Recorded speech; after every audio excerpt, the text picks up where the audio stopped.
The title of my lesson today is The 5 First for Spiritual Success. The 5 First for Spiritual Success. 5 na dapat unahin natin ang Diyos. 5 areas, 5 aspects wherein God must be first for spiritual success. Amen po ba? Okay, so bago po dyan, tawagin ko si Brother Dexter to share to us his testimony. Good morning po, Pastor June. Good morning po, Pastor Froby, at sa inyo po mga kapatid. Thank you so much po, Pastor, for the privilege to share my testimony once again. I am your brother in the Lord, Brother Dexter Baltazar, a member of HBBC Australia Outreach. The gospel was shared to me by Sis Gretchen inside a bus while on our way to work po.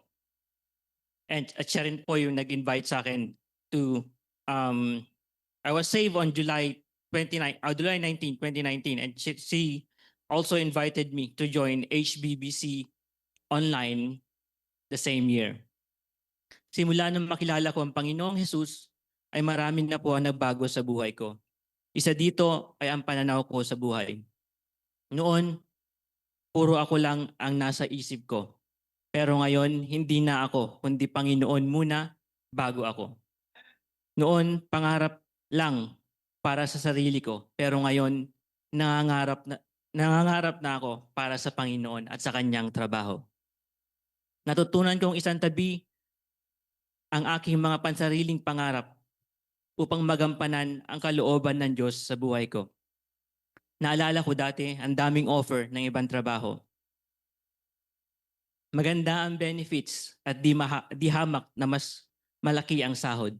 Ngunit kapalit nun, mapapalayo ako sa ministry. But I decided to decline those opportunities and settle for the ministry. My migration agent also advised me and encouraged me many times to go to regional areas. Dahil sabi niya, mas malaki daw ang chance para mag-PR dahil mahirap daw dito sa city kasi mataas daw yung competition. Pero sa isip-isip ko mga kapatid, paano na ang ministry pag pumunta ako doon? Human nature gusto ko. Pero kasi sino ba naman yung ayaw, di ba, na mapabilis yung pag-approve ng permanent residency. But despite that, I chose to stand on my conviction. Sabi ko sa sarili ko, kahit nasaan ako, pagkalooban ng Diyos, mangyayari at mangyayari. So I told God, Lord, I will stay here. Ikaw na ang bahala. I will leave everything into your hands. Dito napatunayan ko how powerful Matthew 6:33 is. Pag inuna mo ang Diyos, everything else will follow. By His grace, ngayon inaantay na lang po namin ang approval ng aming permanent residency visa. Wala akong pagsisisi na pinili kong unahin ang para sa Diyos over myself. Because I know it is worth it and it will be worth it. Marami man challenges ang dumating, pero tuloy pa rin basta para sa Panginoon. There may be persecutions, but I have no intention of quitting, mga kapatid. I will always choose to stand on my conviction no matter what the situation is. Tulad ng parating sinasabi ng ating mahal na pastor, don't just settle for what is convenient, but settle for what is right. So I will settle for what is right, and that is serving God. Yun lamang po mga kapatid. Thank you po, Pastor. To God be the glory po.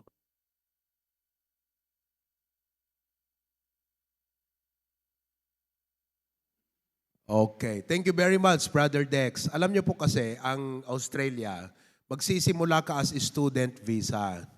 Pag student visa ka, wala pang certainty yan.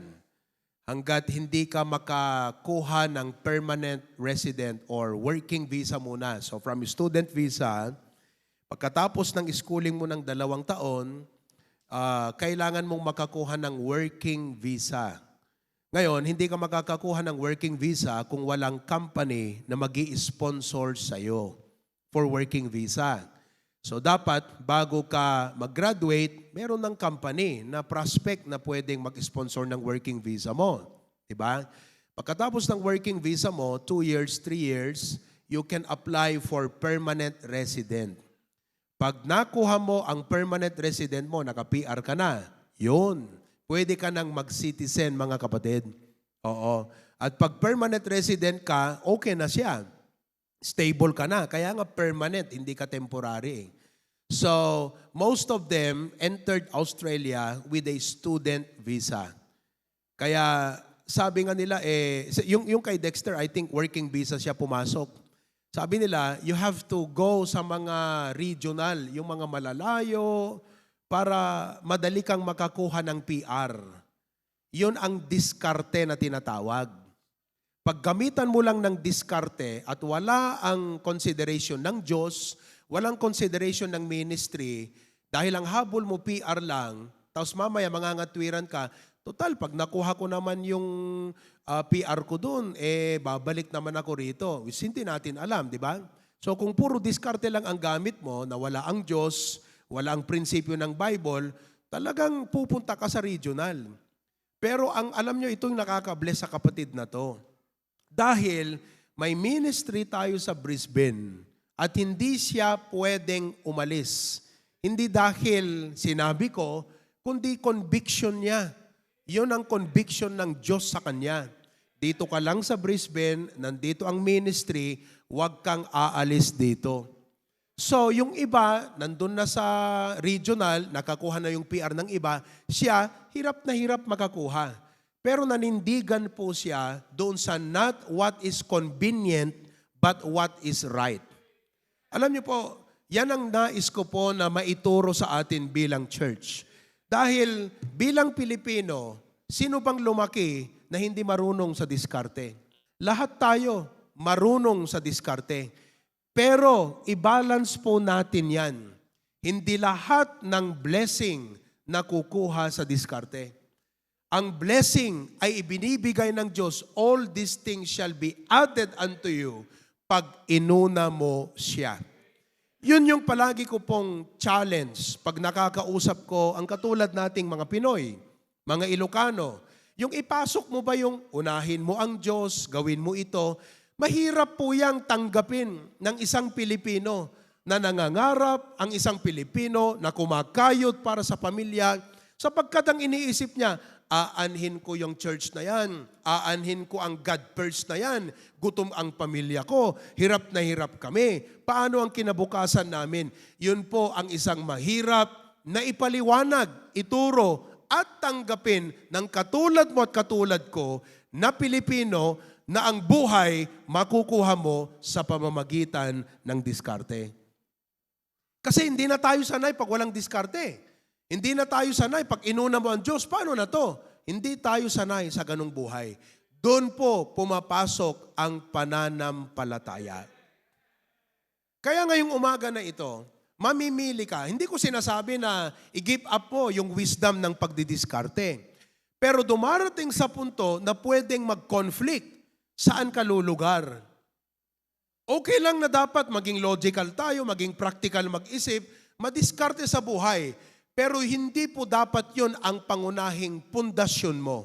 Kung Kristiyano ka, anak ka na ng Diyos, ang dapat maging pundasyon ng buhay mo ay ang prinsipyo ng salita ng Diyos. Stay logical, stay practical. Opo? Stay madiskarte. But your foundation must be the principle of the Word of God. Itong aking tatalakayin sa inyo, actually, alam na natin ito. Paalala actually siya, pero doon tayo manggagaling sa puntong iyon. Now, the 5 first for spiritual success. Tandaan niyo po, success is not accidental. Para yung Matthew 6:33, maranasan mong ganap sa buhay mo, na sabi doon, seek ye first the kingdom of God and His righteousness, and all these things shall be added unto you. Sino po sa inyo, life verse ninyo yan? Magandang life verse po yan. Sapagkat yan ang magsisilbing direction ng buhay mo, yan ang magsisilbing guide sa'yo. sa lahat ng gagawin mo. Seek ye first the kingdom of God and His righteousness. Look at the next. And all these things shall be added unto you. Palagi ko pong sinasabi kahit noon pa, dalawang bagay po ang makita nyo dyan. Premise, promise. Pag sinabi mong premise, yun yung galawan ng buhay mo. Gumalaw ka gamit ang seek ye first. Lahat ng galaw mo, lahat ng gagawin mo, dapat ang guide mo, Diyos palagi ang una. Pag yan ang premise o galawan ng buhay mo, meron kang confidence na i-claim yung promise. Ano yung promise? All these things shall be added unto you. Bakit mo aangkinin ang pangako na yan kung ang buhay mo nasa labas nung premise na nakalagay dyan? You have no right, you have no confidence to claim that promise for yourself if your life is outside the premise of seek ye first the kingdom of God. Subalit mga kapatid, madaling sabihin itong seek ye first the kingdom of God. However, the devil, our enemy, tries to confuse our loyalties, to minimize our obligations to God, and to forfeit our blessings. Anong gagawin ng diablo sa atin? Titirahin po niya yung loyalty mo sa Diyos. Ilalagay ka niya sa sitwasyon, kapatid, tingnan na, ilalagay ka niya sa sitwasyon na kailangan mong magdesisyon. Madali po ang Matthew 6:33 kung hindi mo kailangang magdesisyon. But it becomes difficult to practice Matthew 6:33 when you have to make a decision because of an obstacle. Kaya, challenge po yan sa loyalty natin. Pangalawa, the devil seeks to divide our devotion. I-divide po niya eh. Kaya nga, di ba, mahirap para sa atin iuna ito. Bakit? May pamilya ako eh. May trabaho ako eh. Nag-aaral ako. May assignment ako. May project ako. He will raise doubts about our faith and deny the benefits of being faithful to God. Parang sasabihin ng diablo sa'yo, huwag kang maniwala dyan, hindi totoo yan. Unahin mo ang Diyos, hindi totoo yan. Unahin mo yung sarili mo, unahin mo yung trabaho mo, sayang naman yung opportunity na yan. Sayang yung pera, sayang yung kikitain mo.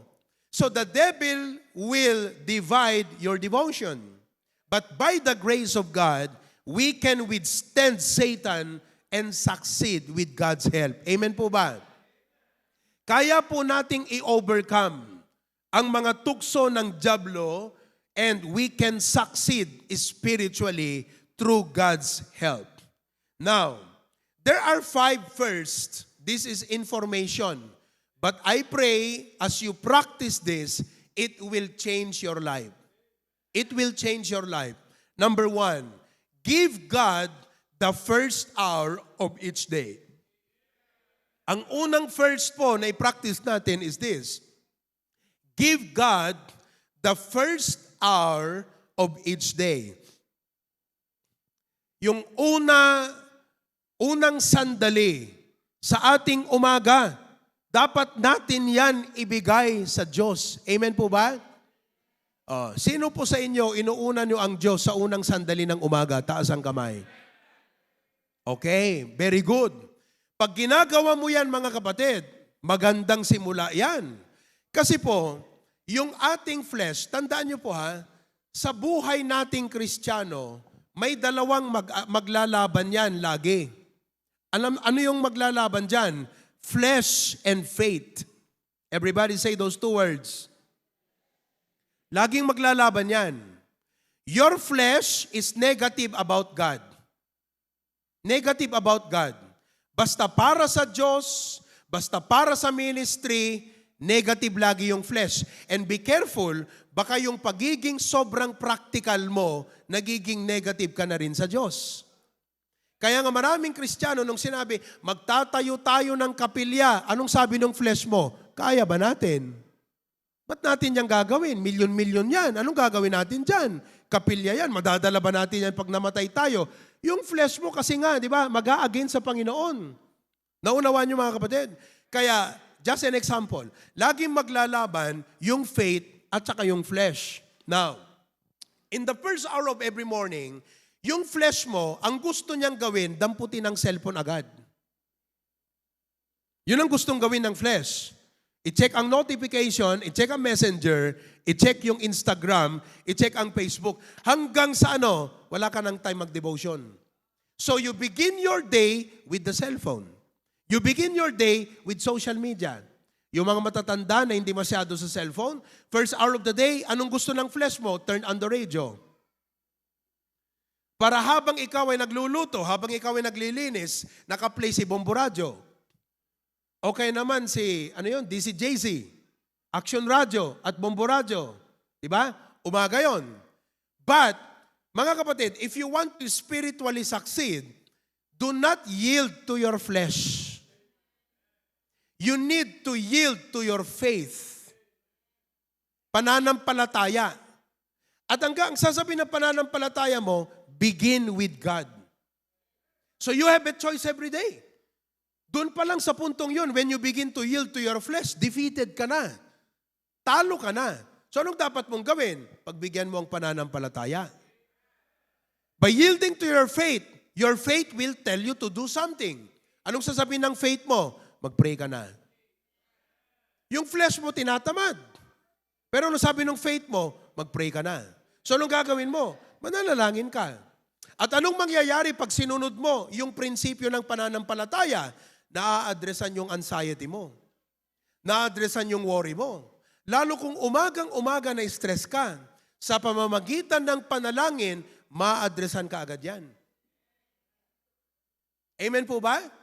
Ma-addressan mga kapatid, yung lack of hope in God, yung lack of positive sa mind mo. Yun ang gagawin ng prayer na yon. Amen po ba? Kaya nga sabi ng Philippians chapter 4 verse 6, be careful for nothing but in everything by prayer and supplication with thanksgiving, let your request be made known unto God. So the first hour of the day, what did you do? You prayed, supplication, make your request, humingi ka. Maga. Amen ba mga kapatid? Okay. Ano pang sasabihin ng faith sa'yo? Read. Yung flesh mo ayaw. Di ba mga young people? Ayaw. Ang gusto ng flesh mo, cellphone. Ang gusto ng flesh mo, Facebook, Instagram, YouTube, at ano pa man. Di ba?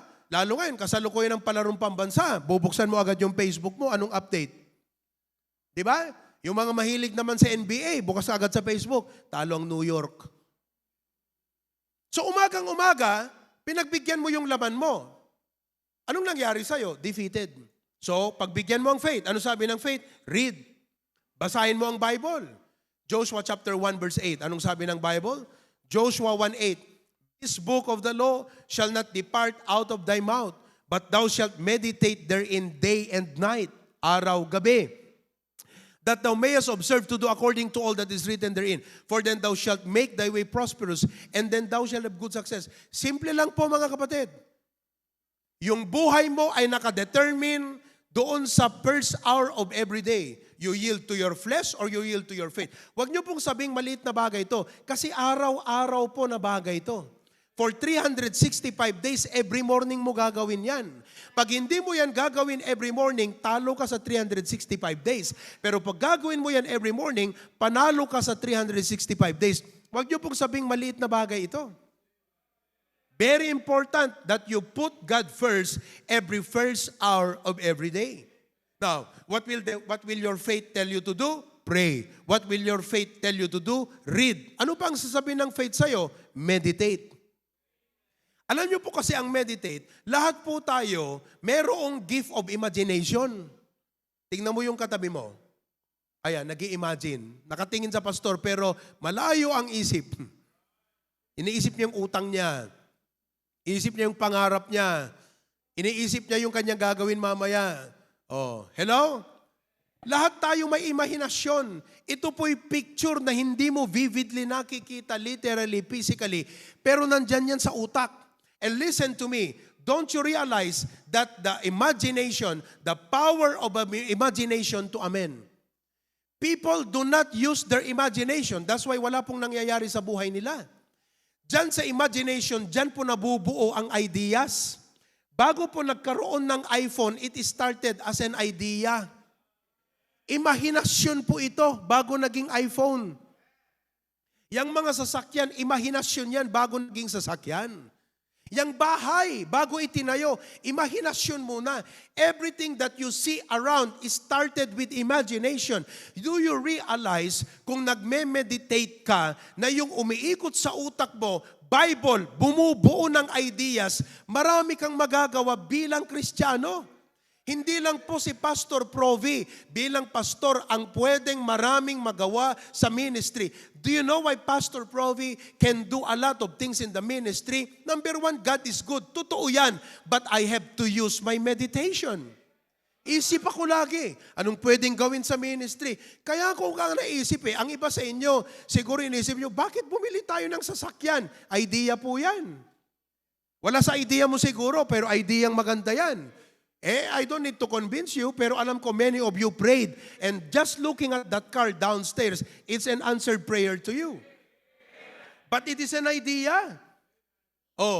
And it is not an abrupt decision na basta na lang binili. Hindi po. Meditation yan, pinag-pray yan, sinuri yan. Dapat ba o hindi? Anong advantage, disadvantage? Panginoon, para saan to? Kalooban mo ba? Ipoprovide mo ba? Anong gagawin namin sa bagay na ito? Para ba sa Lord, matutuwa ka ba? Pag ginawa namin, many things. I had to meditate day and night.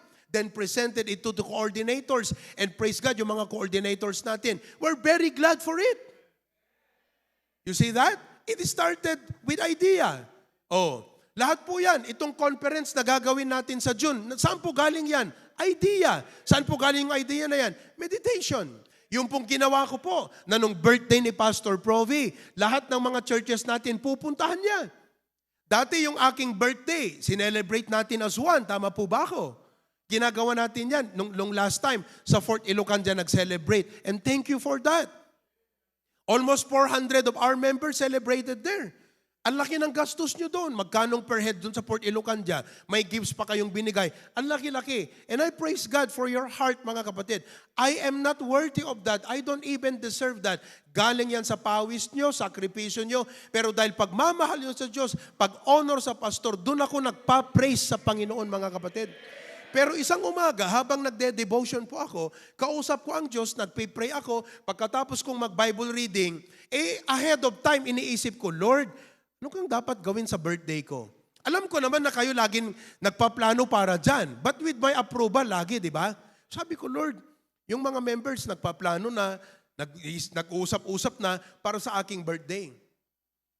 Nag-click dun sa isip ko ang isang idea. Anong gagawin natin? Sabi ko, instead na yung dati, na lahat magtitipon sa isang lugar, ang dapat sigurong gawin ko ngayong birthday. Instead na yung church, i-lift up yung office ko, ako yung magli-lift up sa kanila.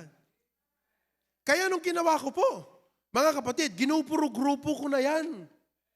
In-announce ko na yan sa mga leaders natin, sa mga coordinators. Sabi ko, this time, ang aking birthday is not you lifting up my office. I will come to lift up our members. So nung nagsimula po ng birthday celebration ko, Hong Kong. Nandun kami sa Hong Kong, 3-in-1. Para makapag-minister, gawain to celebrate the anniversary and praise God. Doon sa ministering, may 2 pong nabautismuhan. Nag-celebrate tayo ng anniversary. At tapos nag-celebrate ng birthday. Akalain mo yan, 3-in-1? Parang kape. Kaya sulit ang biyahe. Sulit ang gastos. Because I was able to minister to them. Ang second na nag-celebrate ng aking birthday is I think Lawag, tama? Or Australia? Australia muna. During our visit in Australia, they surprised me. You know? Pero anong nangyari po? After that birthday celebration in the morning, nag-lunch kami. For 2 hours, nag-lecture ako sa kanila. Why? Because that's my prayer. Instead of you lifting me up, I go to lift you up. After that, dumating kami. Hinabol ko, Huwebes kami dumating. Nag-celebrate ako sa Lawag. Joint ng Lawag, Bintar, Sarat, at Dingras. Habang po pinupuntahan ko yung mga outreaches natin, sabi ko, Lord, thank you for the idea. Kasi napapalapit yung loob nila sa akin. Ganon din ako sa kanila. Nakikita ko yung kanilang sitwasyon, na-addressan ko. Actually, kung kayo kausap ko rito, may bias na to eh. Hindi ko na masyadong nakakausap yung mga nasa Facebook, yung mga nasa YouTube. Kaya kung 90% ang aking puso na binubuo sa inyo, 10% na lang ang nararamdaman nila kasi wala ako dun sa lugar nila. Pasalamat kayo dito sa amin, halos dito ako lagi. Pero darating ang time, wala na ako dito lagi, iikutan ko lahat yan. Dapat kong gagawin yan. Di ba mga kapatid? Kaya pagkatapos niyan, ang nag-celebrate kayo naman dito. And I praise God. Salamat po sa inyong mga gifts. Salamat din sa inyong mga prayer request. Yung iba, talagang ang haba ng prayer request. Talagang, sige, pag-pray ko yan. Mga prayer request na yan. After po niyan, ang last na nag-celebrate sa akin is Claveria. Oh. So, nung pumunta na naman ako doon, sabi ko, Lord, thank you talaga sa idea na yun. Ang galing nung idea na yun. Hindi ko idea yun. Galing sa Diyos. Habang nagme-meditate ako. Sipin nyo, just one idea can make a big impact in the church. Sipin nyo kung araw-araw may idea si Pastor Proby para sa gawain. At kayo din mga kapatid. Hindi yung paggising mo ng umaga, negative ka, problema, worries, anxiety, kapitbahay mo, yung umutang sa'yo, kung ano-anong iniisip natin. Dapat pong iniisip ng Kristiyano idea from God. Saan po galing yan? Pag inuna mo siya sa umaga. Pagkatapos mo niyan, napunta ko dun sa Tugigaraw, nag-celebrate din sila. After all, sabi ko, Lord, halos isang buwan na birthday celebration, I was not after the gifts. And I praise God for your gifts. Thank you. But God will bless you more for doing that. Because it is more blessed to give than to receive. Pero ang joy ko mga kapatid, maliban po sa inyong gifts, yung joy ko na na-meet ko ang ating mga kongregasyon. Naikutan ko po yan with my very busy schedule. Saan galing? Idea. Eto na naman. Tuloy ang Bible Institute natin. Gusto ko nga tawagin, wag ng Bible Institute, yung 1 year. Ministry exposure. Ministry exposure. Another idea. Yung mga magba-Bible school, nag-graduate ka ng high school, bago ka mag-college, 1 year ministry exposure ka muna. Kasi yan ang magiging pundasyon mo. Pag nag-college ka, papasok ka na sa karir eh. Marami tayong mga young people, hindi naman lahat. Nung high school active, nung mag-college wala. Nung magtrabaho, lalo nang nagwala. Kaya sabi ko, kailangan nyo ng ministry. At hindi ko sinasabi na lahat ng nag-1 year, naging faithful sa ministry. Pero mas malaki ang advantage mo dyan. Idea na naman ito. Kayong mga mag-e-enroll ngayong school year na ito, 2 weeks tayo, 2 by 2. Anong ibig sabihin ng 2 by 2? 2 weeks academic, 2 weeks immersion. 2 weeks nandito kayo para mag-aral, 2 weeks ipurwak kayo. Halimbawa si Pat, pupunta sa Apari. Si Richard, ilalagay ko sa Lasam. 2 weeks naman kayo doon. Exposure and immersion in the ministry. So, anong nangyari? Nakatulong sa inyong mga estudyante yung exposure, nakatulong pa kayo sa ministry. Yan ang mga sulit na idea, mga kapatid. Hindi yan nag-aaksaya ng panahon, hindi yan nag-aaksaya ng oras, at hindi nag-aaksaya ng resources. Hindi po tayo nag-move ng bagay para mag-aksaya. Lahat ng ginagawa natin, sulit lagi yan, mga kapatid. Hindi pwedeng may aksaya.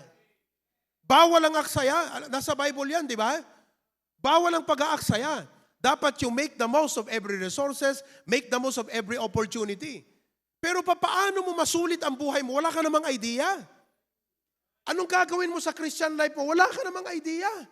Ang ideyang laman ng utak mo galing social media influencers, galing barkada, galing sa mundo, galing sa ungodly, galing sa unsaved. Anong ideyang gagawin mo sa Christian life mo kung doon galing?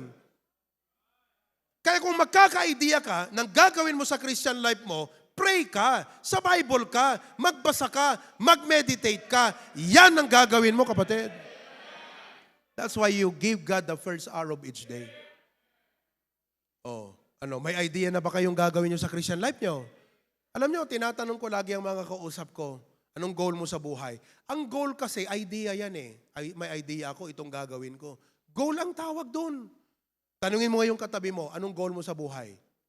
Wala. Ang tao, eto, nakakalungkot, Pilipino, kababayan, lahat ng nanonood, nakakalungkot, ang Pinoy walang goal sa buhay. Basta magtrabaho lang. May pang-araw-araw, walang goal. Dapat may goal ka. Kung wala kang goal, magdo-goal ka. Lalo na kung Kristiyano ka, dapat may goal ka para sa Panginoon. Nung nandun ako sa Claveria, mayroong ikakasal. Ayan, si Nalipatak Tinagandan. Lumapit sa akin, alas 11 na ng gabi. Nag-uusap kami nila, Pastor Dennis, Pastor, magpapakasal na po. Nandyan ba sila? Nandyan? Hindi ko na ikakasal yan pag hindi nag-a-attend ng church. Di ba? Sabi nga dyan, kakasal po kami. Tinanong ko yung lalaki, anong goal mo para sa Panginoon? Siyempre dahil bago, walang maisip, di ba? Tinuruan ko ngayon. Kayong mga lalaki, anong goal nyo para sa pamilya nyo, para sa Panginoon? Dapat may idea ka. Bawat idea may i-accomplish ka. Tuwang-tuwa po tayo sa mga wisdom natin, sa mga ginagawa natin araw-araw. Ang totoong idea, hindi lang yung idea na alam mo yung ginagawa mo araw-araw sa trabaho mo. Ang idea, vision, may direction, may goal, may pupuntahan ka sa buhay mo. Yun ang magandang idea. Yan ang ibibigay ng Diyos sa inyo pag nag-devotion ka sa umaga. Kahit yan lang ang ma-impart ko sa inyo, malaking bagay yan mga kapatid. Amen po ba? See, and it's wonderful that yung idea mo galing sa Diyos, resulta ng meditation, hindi imahinasyon. Sa tao, puro imahinasyon. Ang imahinasyon, flesh po yan. Iniisip mo yung gusto mo para sa laman mo, para sa sarili mo. Yung meditation, ang tinitignan mo, yung gusto ng Diyos, doon ka nagkaka-idea. Amen po ba? Nung nandun ako sa Australia, may 4 tayong coordinators doon. Pakita mo ulit yung Australia brethren natin dyan. Buhay pa ba sila? Buhay pa? Australia? Ayan. Tumayo nga si Nelson. Nelson, tumayo ka. Stand up, Nelson. Power yan eh. Yun, yung nakatas ng kamay. Si Aldrich, tayo Aldrich. Aldrich. Asan si Aldrich? Nagpipiano lang siya kanina. Nag-CR. Si Dexter. Dexter. Okay, tayo ka, Dex. Tapos si Michael. Nandyan si Michael? Maraming salamat. Be seated for now. Okay. 4 yan. Trinain ko mag-preach. Kanina po, bago tayo nagsimula, may service na sila. Nakaabang ako doon sa taas. Pinanood ko yan mula simula. Hindi ko natapos kasi I had to come down here. Yung 4 na yan, salitan po yan mag-preach every Sunday. Kanina ang nag-preach si Nelson. Last time si Aldrich. Ang preaching ni Aldrich last time, anxiety. Kanina ang preaching ni Nelson, how to stay in the race. Sabi ko, Lord, isang umaga nagpipray ako. Sabi ko, Lord, darating ang point itong mga members dito, pagkukumpera-kumperahin tong 4. Tama ba ako? Magiging problema yun eh. Pag halimbawa, sinabi, ay mas pagaling mag-preach si Brad Nelson. Si Aldrich, ay ayaw ko. Si Michael, lalo na, hindi ako makikinig. Alam mo naman ang membro, utak flesh. Pag hindi ka talaga intentional sa spiritual life mo, kapatid, reklamong lalabas sa bibig mo lagi eh. Negative ang lalabas sa'yo lagi eh. Pero kung intentional ka sa spiritual life mo, talagang, Lord, by faith, sige, I will trust you. Tama, amen, amen. Amen ka lagi eh. Amen ba? Totoo yan. Yung iba sa inyo siguro, pinakita yung sakyan, hindi maka-amen. Na-overwhelm kayo. Di ba? Okay, anyway, sabi ko, Lord, magkakaroon ng problema itong 4 na to. Ano kayang gagawin ko, Lord? Pray ako, pray. Pak! Nagkaroon ako ng idea. Sabi ko, itong gagawin ko. Kayong 4, pag nag-preach kayo, hindi kayo nagpapaligsahan. Hindi kayo nagpapagalingan. Hindi yung kung magaling, yung una sa'yo, mas magaling ka dapat. Walang ganong utak sa preaching. Walang ganon. Alisin nyo yan. At darating ang time, gagawin ko rin yan dito sa church natin. 5, 10 na mga men, salitang mag-preach yan. Huwag kayong magpapagalingan. Huwag kayong magpapaligsahan. Hindi halimbawa yung naunang galing magpatawa, dapat magpapatawa ko rin. Hindi kailangan. Hindi tayo magpipreach para magpatawa. Nagpipreach para magbigay ng mensahe. Pero hindi namang masama na may patawa. Para naman ang tao hindi maboring. Okay lang yun, parte yun. Pero ito yun, huwag kayong magpapaligsahan. Huwag kayong magpapagalingan. Anong gagawin nyo? Okay, in-instruct ko. Halimbawa, si Aldrich ang mag-preach ngayon. Sabi ko, ang gagawin mo, Aldrich, i-compliment mo yung unang nag-preach sa'yo. Sabihin mo, mga kapatid, narinig nyo ba yung preaching ni Brother Michael last Sunday? Ganda, di ba? Pambira, na bless ako. Ito yung realization ko. I-lift up mo yung preaching nung nauna sa'yo. Hindi yung sisirain mo yung preaching ng nauna sa'yo para mas mataas ka. Masamang ugali yan ng Pilipino, kapatid. Maninira ng tao para lang itaas ang kanyang sarili. Di ho ba? Crab mentality yan. Yang kultura na yan ang sumisira sa Pilipino. Huwag nating hayaang pumasok yan sa church natin. Na kailangan mong sirain yung katabi mo, yung kapwa mo, para lang itaas mo ang sarili mo. Huwag mong gagawin yan. So ang gawin mo, i-compliment mo yung kasama mo. Brethren, ang ganda, di ba? Yung preaching ni brother ganito nung last Sunday, na-bless nga ako eh. Alam niyo yung realization ko ito. Tsaka alam niyo, ang galing ng Diyos, mga kapatid. Yun. Bakit? Kasi yung preaching niya last Sunday, connected sa preaching ko ngayong umaga. I-connect mo. Para yung mga miyembro, matitrain sila na pag nag-preach ka, connected to sa nauna. Yung susunod, connected sa nauna. So anong utak kayo ng miyembro? Hindi nako-compete yung apat, kundi complementary yung apat. Saan galing yon? Idea. Saan galing yung idea? Prayer. Mga kapatid, for the last 10 years, ang dami nyo na sanang nagawa para sa Panginoon kung sinunod nyo yung prinsipyo na yan. Pero hindi. Hindi idea ng Diyos ang umiikot sa utak natin. Puro imahinasyon. Pwede kang mapahamak sa imahinasyon mo. Pwedeng masayang ang buhay mo sa imahinasyon mo. Pwede kang maipahamak. Ano't maikalang ti Tagalog? Ti mailawan? Ha? Pwede kang magkamali sa imahinasyon mo. Pero kung Diyos ang naglagay ng idea sa'yo, good yan, mga kapatid. Amen po ba? Oh, maraming umiikot na ideas dito sa ating isipan, mga kapatid, by the grace of God. O halimbawa, CSC. O, di ba? Nag-iisip na naman ako, Lord, kada umaga pag nagpipray ako, sa totoo lang, pagka halimbawa pinagpray ko yung bakara, pupunta ako sa group chat, lahat ng pangalan dyan ipagpipray ko. Alam niyo pinagpipray ko, Lord, kung nagbabalak na hindi mag-attend sa CSC to Lord, palagipam. Oh, kung nagbabalak na hindi to mag-attend sa conference ngayong June, Panginoon, paalalahanan mo yan, i-remind mo yan. Hindi dahil gusto kitang mapahamak sa pag-remind ng Diyos sa'yo, pero ayaw kong ma-miss mo yung blessing sa conference. Pero sabi ko, Lord, I know hindi sapat yung prayer ko na to. Dapat may gagawin ako para lahat yan mag-a-attend. At hindi lang mag-a-attend, magsiserve. So idea upon idea upon idea. Kaya lahat po tayo ay bibigyan ng ministry sa conference. Hindi nyo mamimiss yung service, pero dapat mayroon tayong role and responsibility. Amen ba, mga kapatid? So that's number one you need to do. The first hour of each day, give it to God. Number two, pangalawa po, not only give God the first hour of each day, but give God the first day of the week. Give God the first day of the week. Yung unang araw ng buong linggo. Okay? Ano pong gagawin mo? Kasi ganito po, what is the first day of the week? Okay. Ito ang utak ng lahat ng tao, ha? Pilipino ka, Amerikano ka, Singaporean ka, Chinese ka. Ito. Pagdating ng Friday, anong utak nyo sa susunod na 2 days? Ano yung word? What is the word? One word, compound word, that you use to describe the next 2 days from Friday. Huh? It starts with letter W. Weekend. So we consider Saturday, weekend, and Sunday as the last part of the weekend. Change your mindset. Kasi kung weekend ka, ang papasok sa utak mo, bakasyon.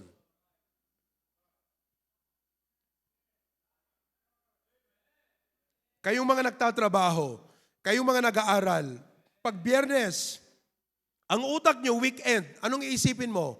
Bakasyon. Kaya pag walang pasok ang Biyernes, long weekend. Sa madaling salita, mahabang pag-Kristiyano kapalitan mo yan. Hindi dapat bakasyon ang Sabado, Linggo sa'yo. Pastor, edi anong klaseng hirap to? Hindi pa hirap yun sa'yo. Mindset mo lang ang mali. Halimbawa, sinabi ko last Sunday, estudyante ka, pumasok ka sa school maghapon. Pag uwi mo sa bahay, maghugas ka kung hindi pa nahugasan yung mga plato. Tumulong ka maglinis, magsalang ka ng labhan.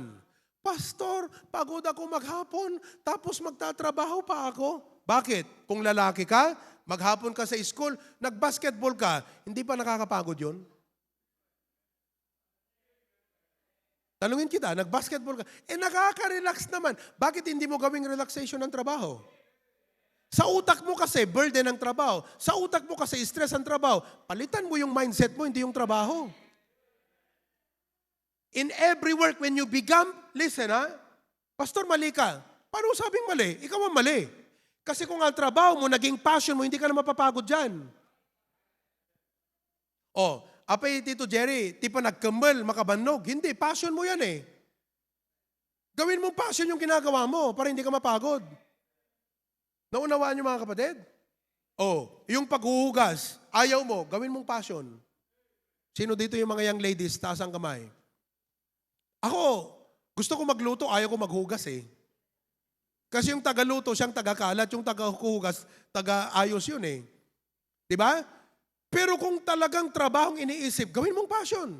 Alam mo yung training na yan, dadalhin mo yan sa career life mo, kapatid. Magiging benepisyong malaki sa'yo. Balikan natin yung pinanggalingan natin. Huwag mong itrato ang Sabado, Linggo na weekend.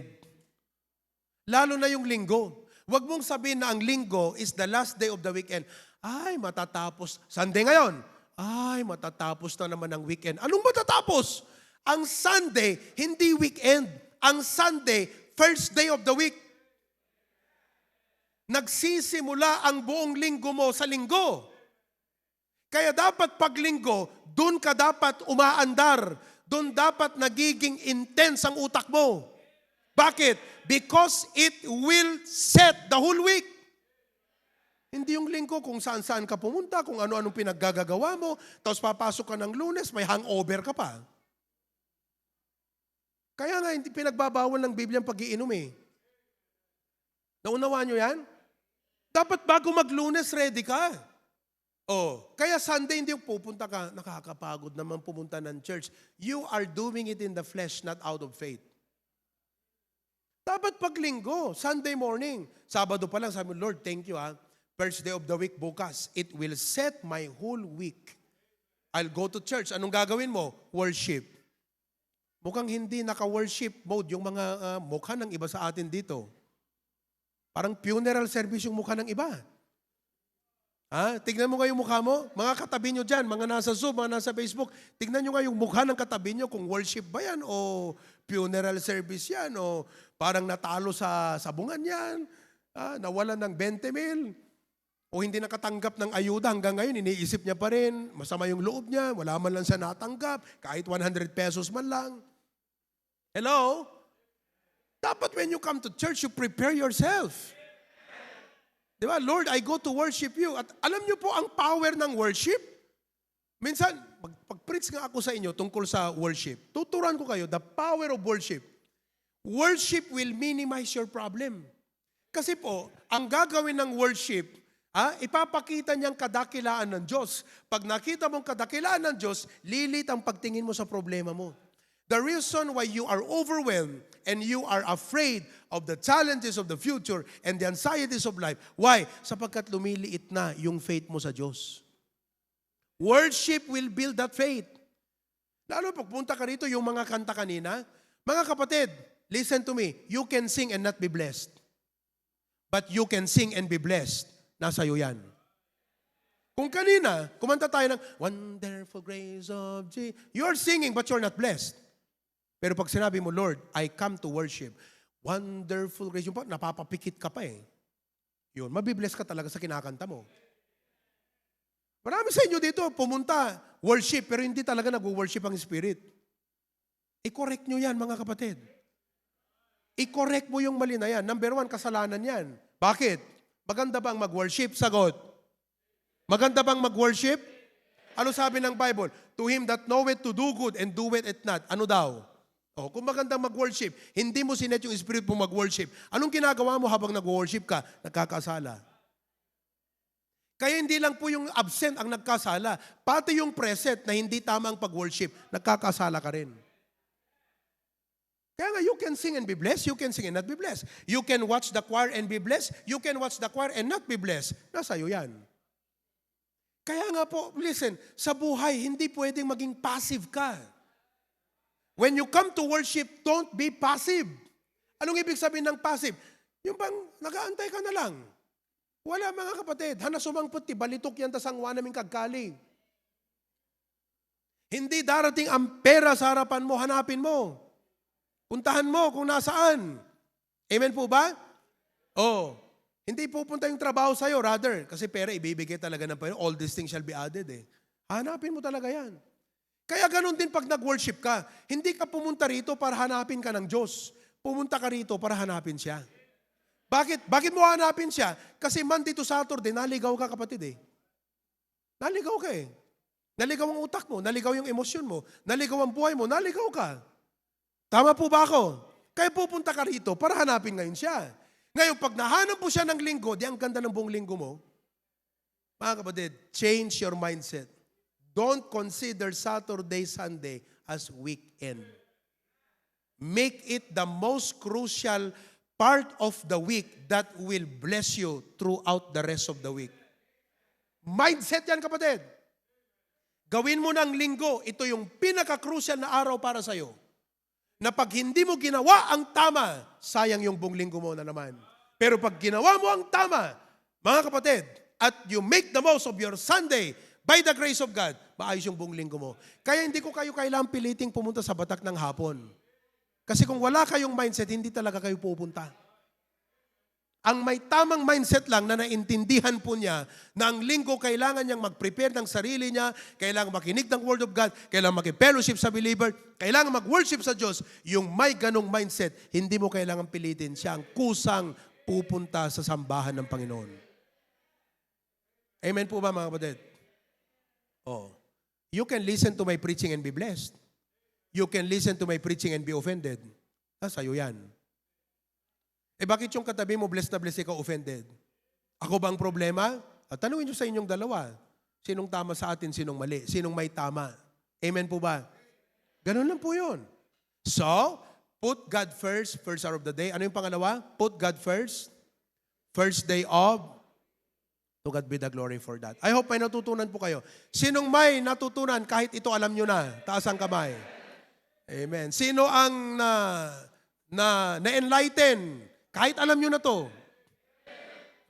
Tandaan nyo po ha, wag nyo lang itrato na weekend ang Sabado-Linggo. Gawin nyo ng Sabado-Linggo, preparasyon nyo para sa susunod na lawas.